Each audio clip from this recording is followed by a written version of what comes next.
Welcome back to the Important Nonsense Podcast. 32 teams in 32 days. We're in the home stretch now, boys.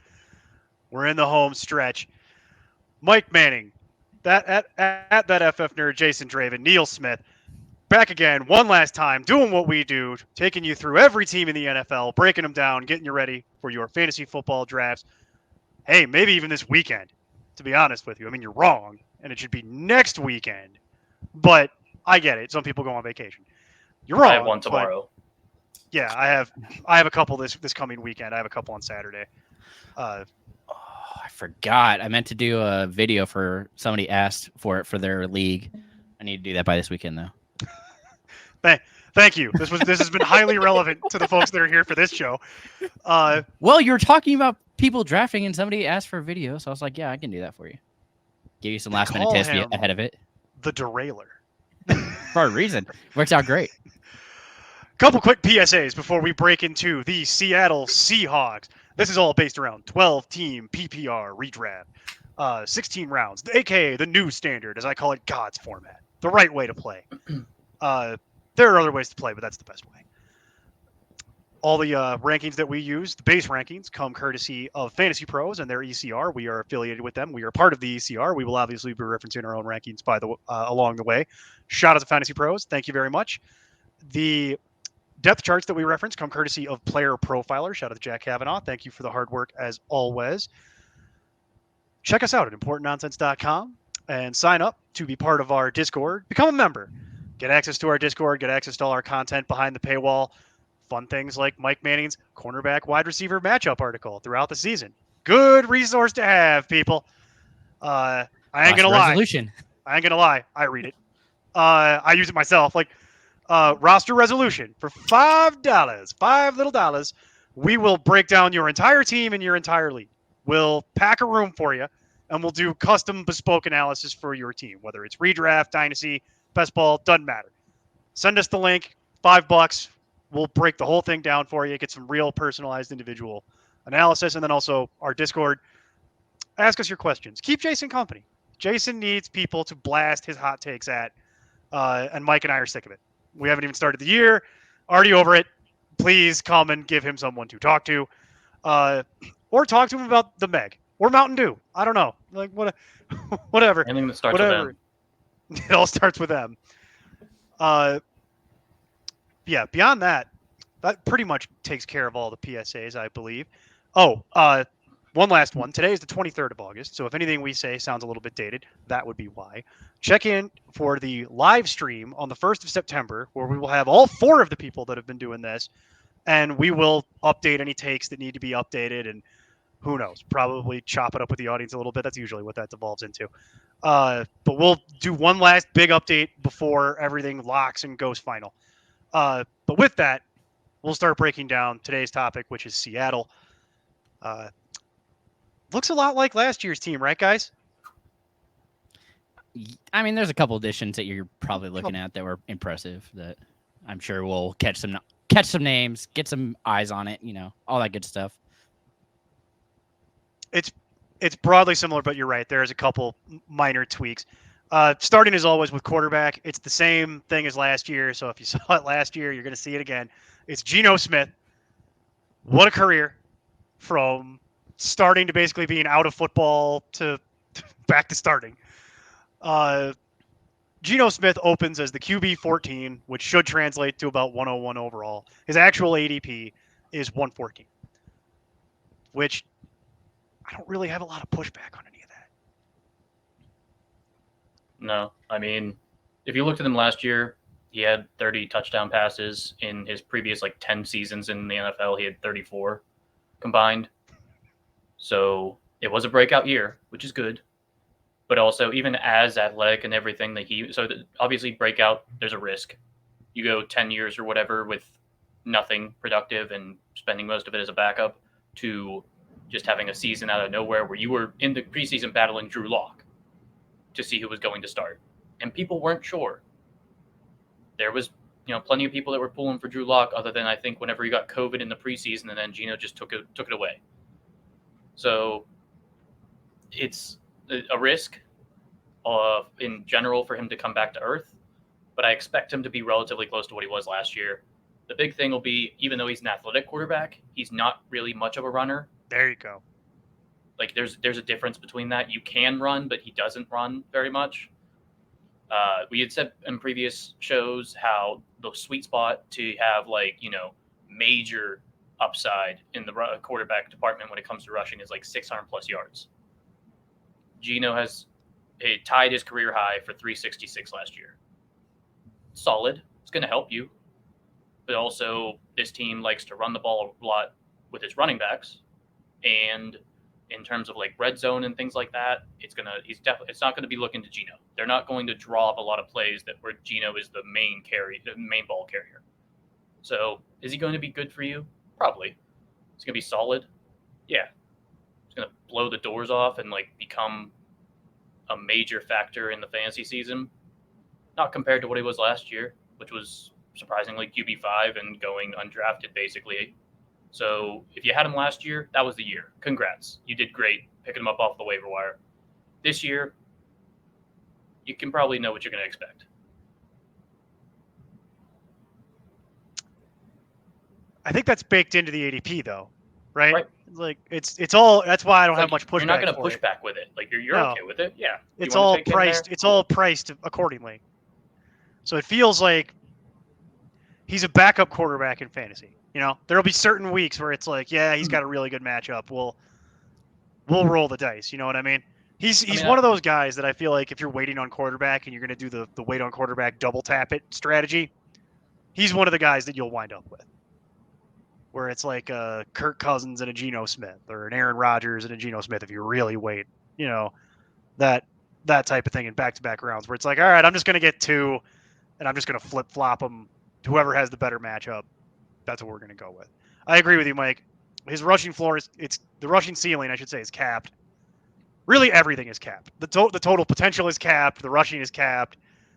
The amount of throwing is even capped. It's all capped because, like true historical Seahawks teams, this is going to be a run-heavy team. They've got the personnel for it. It's what they like to do, and you don't get any of that zone read stuff. At least not nearly as much as other teams. So it's a lot more of a traditional type of offense. I mean, we kind of touched on, the new weapons is what might give him some upside, but even that's, like you said, capped. So it'll be interesting to kind of see how that all ends up shaking out, and it's going to be fun for the Seahawks fans. The 6-man will enjoy that, I'm sure. Yeah, I mean, him and Anthony Richardson are going right next to each other, essentially in ADP. Yep. Perfect pairing. Wow. Yeah, that would be. I thought it's completely basketball, not football. It'd be 12-man, not 6-man. That makes a lot more sense. Two different sports, have them both in my mind. Clearly, that was silly. My bad. Boy. Yeah, that would be a good combo, Mike, because you'd get floor and ceiling. So you'd get the best of both worlds, where it's I have a pretty good idea of what I'm getting with Geno. So you take the upside play of Richardson, where it's the sky's the limit. It could be anything. It could even be a boat. You know how much people want one of those. Like, yeah. It could. I don't know. Like. I'll never not laugh at that, man. It's been funny for 20 years. I don't see it stopping now. Shout out to everybody over 30 who actually gets that joke, because I don't think anybody under 30 is going to have any idea what I'm talking about. But okay. Backup quarterback is still Drew Lock. Completely undraftable. The only reason to mention it is if something was to happen to Geno, we've seen Drew Lock play football. It's not great. We've seen it. And he'd be good enough to not crater out any of the skill position players we're going to talk about here in a second. He won't totally murder them. It's not going to be good. It's not an upgrade. But he won't literally crater them into the earth and make them unusable. So that's always a feather in your cap. You kind of know what the backup plan will be, as ugly as it may be. So running back is where we'll get into one of the new names that Jason was referencing. But before we get into that, you still have some familiar faces here. You have Kenneth Walker, year 2 of Kenneth Walker. Before we get into his ADPs and stuff, is anybody concerned about the injury in the preseason as it relates to Kenneth Walker? Do we want to talk about that first? I mean, I'm just nervous about him in general because of who they brought in. So That's more of my worry, more than anything else. I don't know that I'm worried about that as much. I'm a little concerned that he might be nicked up already, and then who knows how that goes as the season bangs along.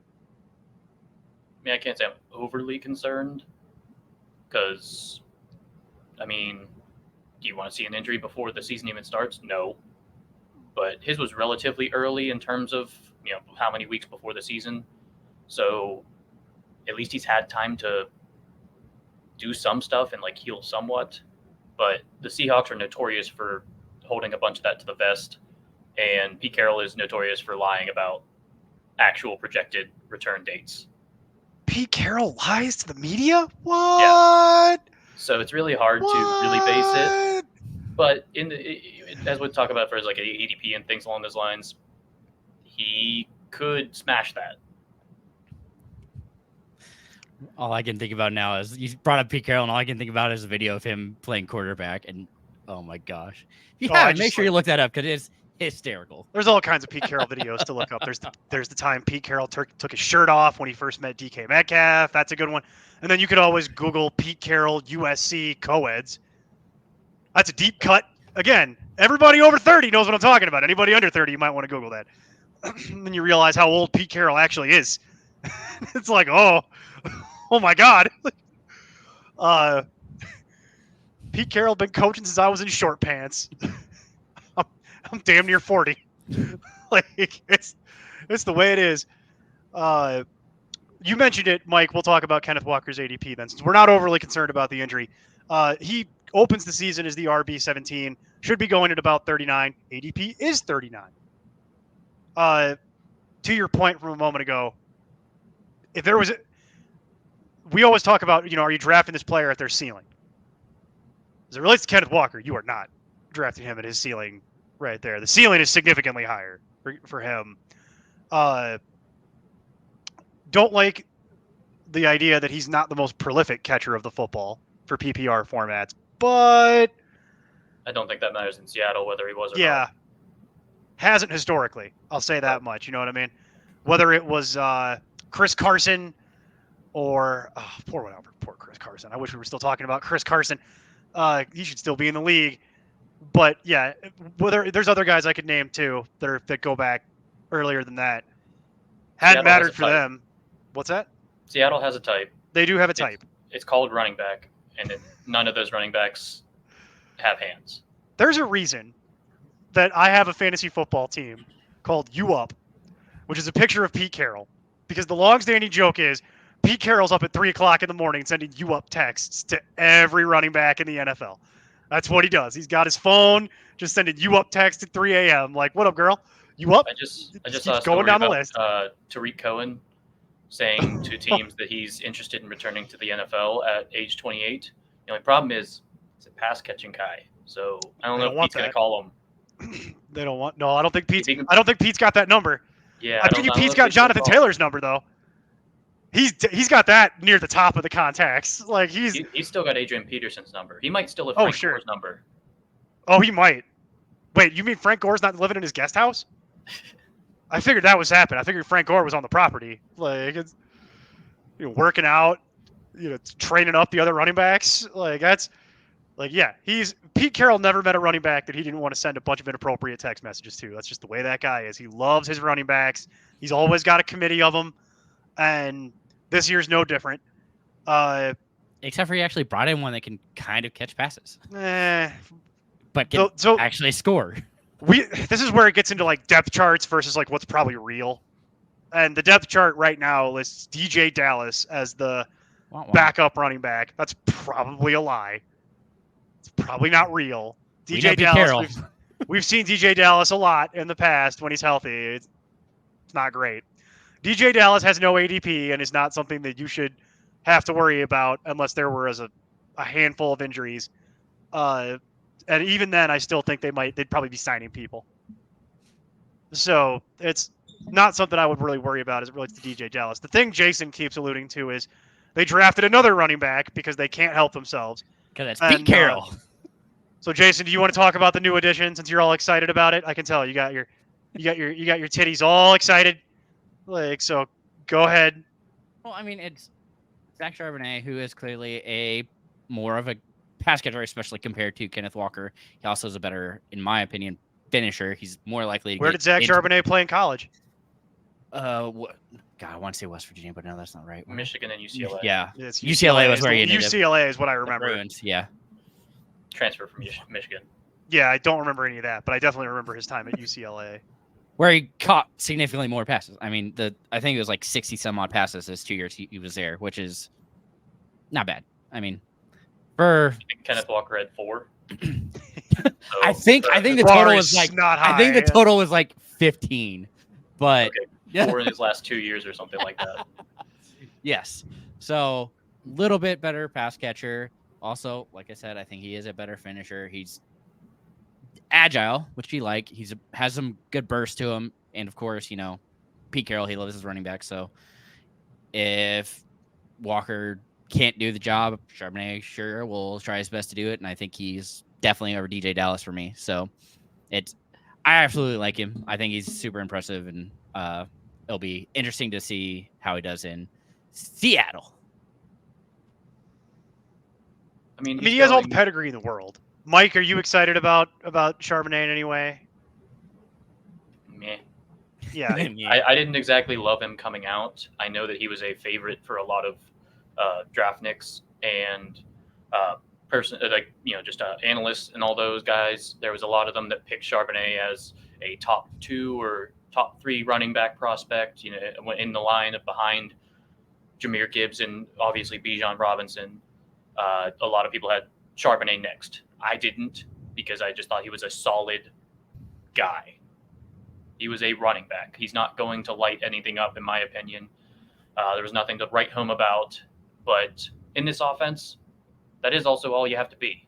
That was going to be my thing with this is we always talk about for our draft coverage, like talent versus landing spot versus opportunity, and how important getting into a good landing spot is. Even with the competition here, it's a great landing spot. They use running back heavily. It's a good place to learn how to play running back also for your future. If you're not going to stick with them, you could pick some stuff up and go somewhere else. We've seen some of these guys get off the Seahawks and have success elsewhere. To me, it's all about the ADP. So he opens as the RB 37, should be going about 105 overall based on that. Is going at 99. His actual ADP is 99. I don't really have a problem with that in and of itself. It's more, it makes it prohibitively expensive to treat him like the handcuff for Kenneth Walker, which is what I would like to do. But I can't justify putting up that much capital to get both guys. So I feel like you have to pick. You have to make a trade-off with this. And it makes it hard for me to want to go Charbonnet's direction. I get that it's a little more value, quote unquote, like value, but upside.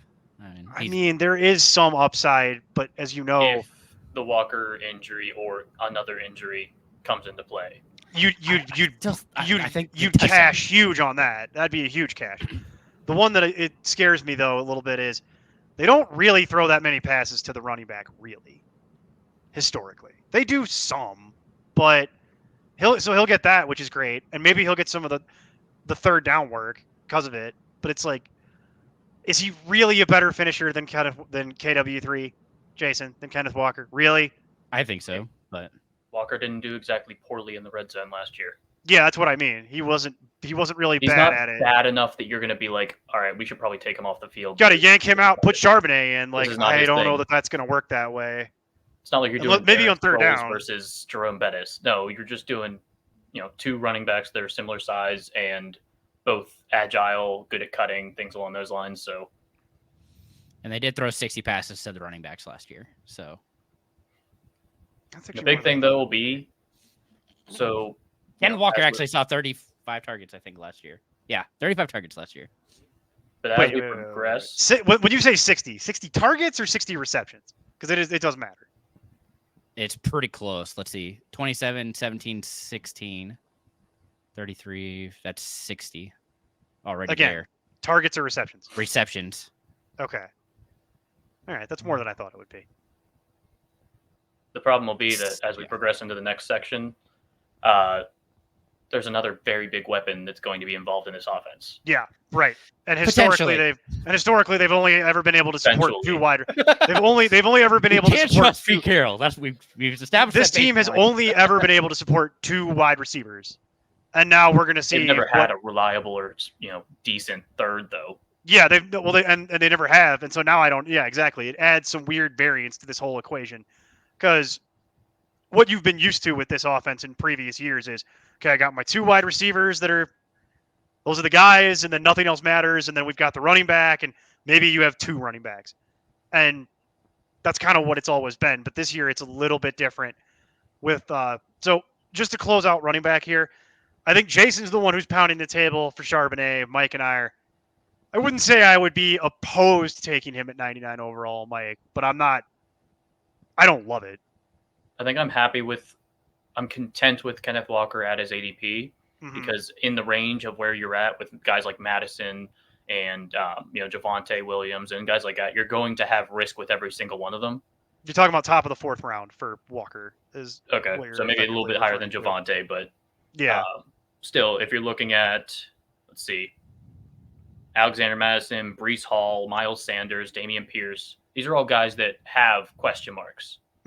Yeah. So, yeah. Which question mark do you think has the highest upside, or do you believe in the most? That's what you're doing at that range. I mean, I'm taking him over Sanders. I'm taking him over Madison for sure. I'd flip a coin between of the list you have there. I'd flip a coin between Kenneth Walker and Breece Hall. Yeah, Hall. I'd probably be like, do you want the upside of Hall, or you want the solid work of Kenneth Walker? You're probably going to get, and then Dameon Pierce. I think those 3 are each like. You could roll a 3-sided die. You know what I mean? Yeah, you could do something like that. Yeah, it's all going to be. It's going to be about the same. And then Charbonnet, if he drops a bit from his ADP because he's hit prime handcuff range. That's what I would love. That's the dream. If he could go down a couple rounds, I would love to get them both. But it's just at 99. I can do both. I'm gonna hitch my wagon to one or the other. Yeah, if Walker, that's why I was hoping Charbonnet would drop. But the problem is the hype train, shiny new toy, and there's just enough people that the draft nicks you were referencing that just are loud enough that they push up his ADP. So you're gonna have some of that as well. They have 2 other running backs that don't matter. It's Kenny McIntosh and Bryant Kobik. Don't care. If something was to happen to either of Walker or Charbonnet, I'm convinced they would sign somebody because DJ Dallas can't do it even half that job from what we've seen. It's not going to happen. So that I think is what would transpire. So that's running back in a nutshell. I agree with Mike. It is, when I was pulling this together, it was depressing me that I'm like, I'm never going to get the stack of Seahawks running backs. I can't have both. It's too expensive. Wide receiver situation is the other where they've added someone else, as we've referenced. It's the same people that if you've played for years, you'll remember. And then there's one new name that we have to get into. But to open it up, DK Metcalf is still the alpha on this team. The T1000 himself. Ever since that Arizona game where he ran that man down from across the field, I just refer to him as the T1000 because that's insane that he's that fast. Like Skittles and lemon, or no, not Skittles, just candy and lemonade. Yeah, right. 8-pack, just cut. I don't know. I don't have genetics like that. But he's in his normal range that history would have him in, which is he opens as the wide receiver 16, translates to about 35 overall is where he should be going. He is going at 35 overall. And that's not different than in a lot of other years. He's right there, which is, it's the end of the 3rd round. I have no notes. That's right where he should probably go. It's even with the addition of the aforementioned rookie that we'll get into here in a moment. Is anybody freaked out by a 3rd round pick on DK? Is that a major avoid for anybody here? I'm not paying for it, but I don't blame other people for paying for it. Yeah, it's a similar pick your poison type thing. Devontae Smith, maybe T. Higgins, DK Metcalf. Like that's the guys you're going to be looking around. They all have great talent, physical specimens and everything else, but is Metcalf going to be anybody that like you pick him and your league mates are like, great pick. No, because he's had his ups and downs. He had injuries last year. It's just not a sexy pick, but you're not going to be upset with him being your wide receiver 2. Yeah, more than likely. He might even be your wide receiver 1, depending on how your team works. Although, if you're doing that, I don't know if I'd be happy about that. Well, you either have a stud tight end or you have a stud running back, more than likely, if that's the way that was working out. But those are pretty much the names. I mean, the names that you'd be weighing it against would be the Devonta Smiths, T. Higginses, Calvin Ridley. These are the people that you're weighing it against. So it is kind of like, which one do you like out of that range? And I could make the argument for any of them. So there's really not a whole lot of analysis on DK. It's one of those players. He good. Well, and you're hoping he gets closer to the mean of what he should be scoring for touchdowns. I mean, he was kind of short last year. That would be great. 6, yeah. Even if he doesn't, it's still baked in. Yeah. So I'm not overly worried about as it relates to DK. The next name is a little bit more of a historical polarizing figure because it's Tyler Lockett. The guy who scores a 2 and then a 40 and then a 2 and then a 40 and then a 2 and then a 40. And that's the life and times and career of Tyler Lockett. He always has an interesting ADP. Tyler Lockett is a good litmus test for you as an individual in terms of what your risk tolerance is. If you are a gambler and you like to gamble, Tyler Lockett. If you don't like to gamble and you like to know what you're getting and you're the kind of person that pays all their bills on time and hikes their khaki pants up to their belly button, you don't want Tyler Lockett. That's not for you. It's not for you. You want to avoid that because you're never going to want to live with that variance in your life. But if you live by the seat of your pants and you like them giant roller coaster highs and lows, Tyler Lockett's your guy. This year he's opening as the wide receiver 28. Which disrespect, crazy to me. Just disrespectful. He's going at 62 overall. Well, I'm sorry, should be going at around 62 overall. He's going at 73 overall. So for shame. He is consistently inconsistent. Yes. But also consistent, because if you look at his games, like you're thinking this is a deep threat that is going to be a headache the entire season. But then you look at his year after year, and in the past, let's see, 1, 2, 3, 4, 5 years, he's had 900 plus yards and at least 8 touchdowns. And he's also never hit 1,200 yards. So it's like he's going to be in that range of 9 to 12. Always is. He's going to have his handful of touchdowns at least, barring injury. And you're going to have a headache. Yeah. It's just week on week. You don't know. He crushes his ADP every single year. Yeah. Oh, yeah. But you're just going to get your weeks where you're just going to be pounding the table again for him. Every week. You're going to be rolling him out in your flex every week. I can get a 40 or I can get a 2. And any other number in between there is also theoretically possible. But he's a player that you build your roster accordingly to surround. Yes. So you pair him with Allen.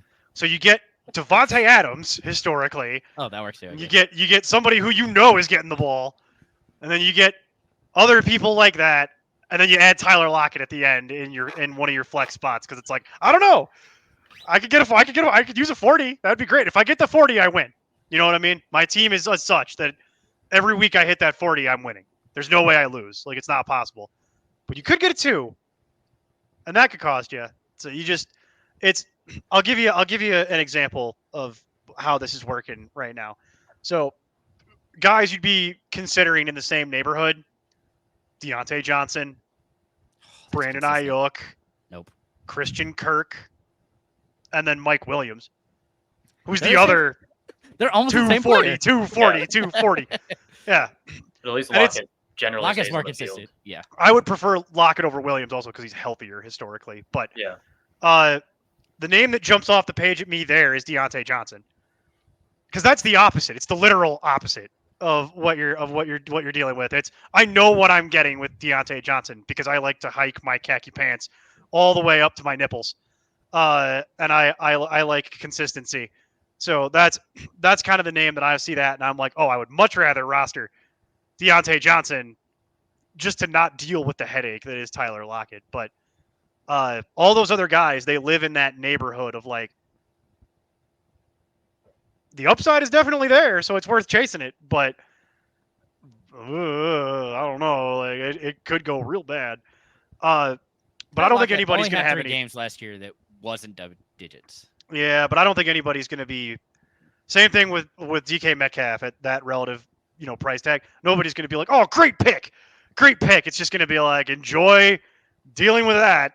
The roller coaster. Yeah, have fun. Like, so it is what it is. But I historically don't roster much Tyler Lockett. I get the appeal. That's for other people though. You're going typically. to Johnson though, aren't you? To what now? You prefer Johnson though, right? I already said that. I know. Yeah. Of those other options. Of those other options, also I know would you don't rather like have Williams. I would rather have Deontay Johnson and possibly Brandon Ayuk, depending on how my team was working at that point. Yeah, I mean, I'm a little bit nervous about Kirk. Just based Yeah, I don't on really want Kirk. volume and weapons he's fighting against, things along those lines. Yeah, I don't really want to deal with Christian Kirk off that list. I And would Mike rather Williams is just not really my cup of tea. Yeah, I don't really want Mike Williams. We covered that in the Chargers show in between me eating goldfish. I let them do that show, Mike. You weren't here that day. I let them do that show, and I literally put my feet up on the desk and just ate goldfish for like on camera the whole time. So once they started talking about Donald Parham, I just cut the show off. So it's like we're done. We're done here. We're leaving. We've buried the lead though hard enough. The other reason that this gets interesting is because for the first time ever, really, there's a third wide receiver that enters the mix that has all the pedigree in the world. And forgive me if I don't get the final part of this name exactly right. There's a reason they abbreviate this to JSN. So for anybody who's new to fantasy football, this is who they're referring to when they're talking about JSN. It's Jaxon Smith-Njigba. And I don't think I got that last part of that exactly right. Njigba. Yeah. Njigba. I was close. We were just helping you, first time. No, I don't have to go to the penalty box for that. It's not like earlier when I screwed up the McDaniels' and I had to go to the penalty box. There's too many McDaniels. There's just too many. But all the pedigree in the universe, right, Mike? Yeah, I mean, he was considered all the hype that's going around for Marvin Harrison Jr. this year entering the college football season was what Jaxon Smith-Njigba was getting before. Because ever since that bowl game with Ohio State against, I believe, was Utah, where he just went off. Actually. He had like 300 receiving yards. I think it was like 298, but like he had so many. He just ridiculously took over that game. But last year, he dealt with a hamstring injury that just lingered the entire year, which was understandable for him to be like, I'm going to take care of myself, knowing that I'm a projected first round pick. I'm going to the NFL, dog. I'm not playing this. I don't need this anymore. Yeah, there wasn't the guaranteed stuff like we're seeing now with the NIL deals that are going around where it's causing some players to think to stay. Yeah. Because of what they could be making and such. But being a wide receiver, it's a lot easier for you to make it in the NFL and like make your money. And being a pedigree that he had for just the short time that he had playing behind guys like Chris Olave, Garrett Wilson, and them, it's pretty reasonable for him to have moved all on. Professional NFL players. Yeah. So he was playing with them and getting focus over them. So he's a heck of a talent. But the big thing here is we've never seen this offense support that many pass catching options. I mean, not that it can't, though. Yeah, but this is, as we said, a run-first offense without any question. And if we're looking back at some of the past wide receiver threes of the past, like recent years at least, like Dwayne Eskridge, Freddie Swain, like these are not guys that are going to command any targets anyways. Now we have a first-round pick sitting there that it makes this wide receiver room a little bit confusing. You also have the fact that we didn't really touch on it, but Tyler Lockett's getting older. 30 years old. He's at that apex. JSN also dealing with injury. Yeah. That's the other news that we haven't. Going to miss 3 to 4 weeks here. He should be ready for week 1. Yeah, I was like, should be ready for week 1 here. Yeah, we don't know because it's Pete Carroll, and Pete Carroll will never tell you the truth. I'm not actually convinced he knows how. But I'll defend that in court. Okay, like go ahead, bring it. Like full politician, man. I don't know. But yeah, he's got a wrist injury. You would think that it would have thrown more cold water on the ADP, but no, because he opens as the wide receiver 39, should be going around 90. He goes as an actual ADP of 83. So wrist or no wrist, this is happening. Yeah, and he's going 10 spots behind Tyler Lockett. Yeah, so that's what I'm saying. Like that's why I love the talent. The ADP scares me. That's essentially banking on Tyler Lockett either getting injured early in the season, which JSN, as we just said, already is injured, or he's traded before the trade deadline is what you're banking on, and you have like JSN for a playoff push in the end of the fantasy season. And why would I draft it? Why would I draft him? I just trade for him at that point. Like, yeah, that's banking on a lot of factors that are not even like probable. No, if you're doing that, I got some parlays in Vegas that you should also be signing up for. See how much money you could make. Like, have Lockett and Metcalf each been injured in the past couple of years? Sure, they're NFL players. That's going to happen, but they're not major injury risks. They're not like Williams. Yeah, it's rude. It's accurate. I know, but it's factually correct. Is also like JSN's a phenomenal talent, as we said, and that's being baked into his ADP. So again, run first offense. Obviously, the two other weapons are not only very good weapons, but also not exactly injury concerns throughout their careers. He already injured for JSN. There's a lot of things that are kind of pushing back, especially on where his ADP is. And yet, I guarantee you, in your room, there's always going to be that one guy who's about this life, who's more than willing to pay for this. It just won't be me. Yeah. Well, I mean, it's. I'm going to bring up player profile because I have to here, but the best comparable is actually a guy who was already on the Seahawks in Doug Baldwin. And that is kind of what I would expect with him, except for they have DK Metcalf there. I miss Dougie B. God, what a great player to watch play on Sundays. Him and Lockett were fun together. That was just a fun 1-2 to just watch them go nuts. But yeah, having all three of these players, it's just so hard to pay up for that, man. I wish I could. Definitely probably not going to have. More than likely, I'll end up with Lockett, but that's... It's funny, because of the three, I would only recommend getting one, and of the three, the one I want is still DK Metcalf. Golly, assuming T. Higgins was gone. Okay. Assuming T. Higgins is already off the board, the one that I would be more interested in would be Metcalf, because Lockett, by that point, I'd rather deal with safer options. And then JSN, I'm sorry, but for a rookie on this team that has never been able to support 3 pass catchers is on a run first team, I know he's a good player. I know he's got all the pedigree, and I know that he's a first round pick, and they're going to want to get him involved. That's a 6th round pick to have much of any of the Seahawks pass catchers, because of the fact of with this injury happening close to the start of the season, as we approach his ADP, JSN's ADP is likely to drop at least a little bit, which means that people are probably going to jump on either DK Metcalf or Tyler Lockett. It's entirely possible. And so if they push those two players' ADP up, just not touching them. I agree with you on that, because both of those are like about the ceiling of where I would be willing to go. Right. Unlike Kenneth Walker, where it's like, no, that could go all the way to the moon. Yeah, his isn't going to change much just because of a No, it won't. I'm just saying, like, we talked about the idea of drafting players at their ceiling. DK, where he's going right now, that kind of feels like the ceiling. Could he advance a little bit and get into the true wide receiver one? Sure, but that's not a far walk. He's already pretty much right there anyway. And then Tyler Lockett, we've talked about this. He beats his ADP every year because science.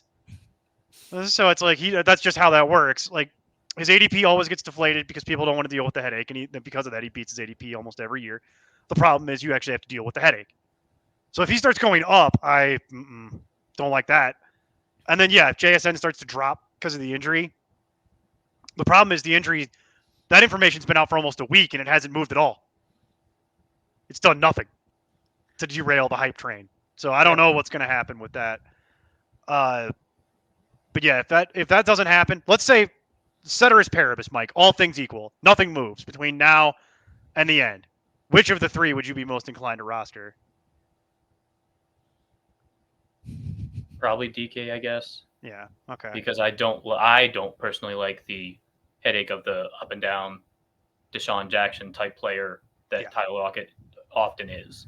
I know I'm going to be happy with the output at the end of the season, but I'm also going to sit there and any big week he has, I'm going to be shooting messages across my league, trying to trade him. Yeah, get him off my team. Like, yeah, please like, take. Hey, I thank you for your production this week. Love it. Good job. Get the heck out of my locker room. Yeah, got my 42 points. Now I'm shipping you off. Like, see you later. Obviously, not the easiest or most ideal thing to do because he has a stigma around him. Obviously. Yeah, people who've played for a long time know about this. And then Crazy Eyes down there in the bottom of the screen, I know is going to be most likely to take Tyler Lockett because Jason's a wild card. Yeah. I love it. To the moon or to the poorhouse, one or the other. He's the flex. I mean, you're getting a flex there. I'm more than willing to take that up shot and just hope for the best. Sure. Throw him out there. If he's on my bench, like he's my best bench player, all right, cool. I'm happy with that. Yeah, I mean, that's round 5? Theoretically, 73? No, that's round 6. Okay, even better. I mean, JSN is round 7. I misspoke earlier. I gave him an extra round in there. He's middle of round 7.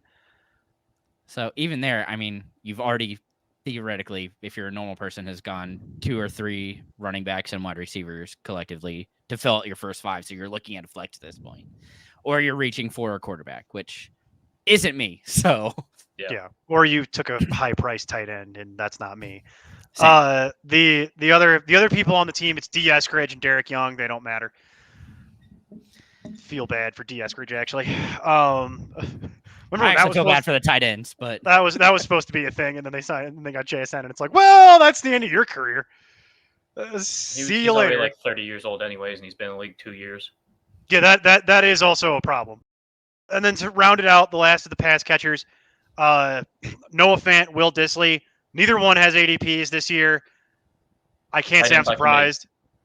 What's that? It's one of the unforeseen or not often seen tight end by committees. Yes, it is. They each had 300 receiving yards last year, but nobody had 500. They were all in the 25 to 35 range of receptions. It's just like Pete don't care. They're tight end streamers. Will Dissly occasionally has fallen into the end zone a bunch of times and has popped, and then immediately gets hurt. I'm not trying to say he's injury prone. I'm just saying that's literally what has happened. Will Dissly puts up a couple good games in a row and then gets hurt. And this happened like 3 years in a row. And that's why he's still in the league. And Noah Fant is a former very high profile draft pick that has not lived up to expectations. That's why he's not still here in Denver. So I can't really say I'd recommend. I totally get why there's no ADP for these guys. Check out Jason's Monday waiver show because I'm sure these people will feature prominently on there at some point. My only issue is the fact that I think that their targets are going to get eaten into because of JSN. Like, I think that's a good portion of where the targets are coming from. That good one is becoming even lower. Yeah. So you drain the pool even more because you got to make room for JSN. It's very possible. I could see that. From a kiddie pool to a puddle. Right. Yes. Not a fan. Can't do it. No, I can't say I blame you on that. I can't say I blame you for any of that. Is there anything else that we want to talk about related to Seattle? Because otherwise, I think we've covered it, folks. I think that's pretty much. Does Pete Carroll see the field? Is there a world where we see Pete Carroll just like longest yard style, throw on a helmet and shoulder pads, and everybody look at him like, "What are you doing, old man?" Oh, I was gonna go more like Space Jam. Don't worry about it. I was thinking more like Space Jam, where he comes out as the player coach. It's gonna be great. Could be the way. That's phenomenal. Easy to call the plays like that. You know what? We're gonna end it there because we're not gonna top that. Will Pete Carroll see the field in 2023 for the Seahawks? Find out in the next couple of weeks. And until then, keep up the nonsense. I'm Tim Kitzer from NBA Jam and NFL Blitz, and you can find all the guys at ImportantNonsense.com. Kaboom!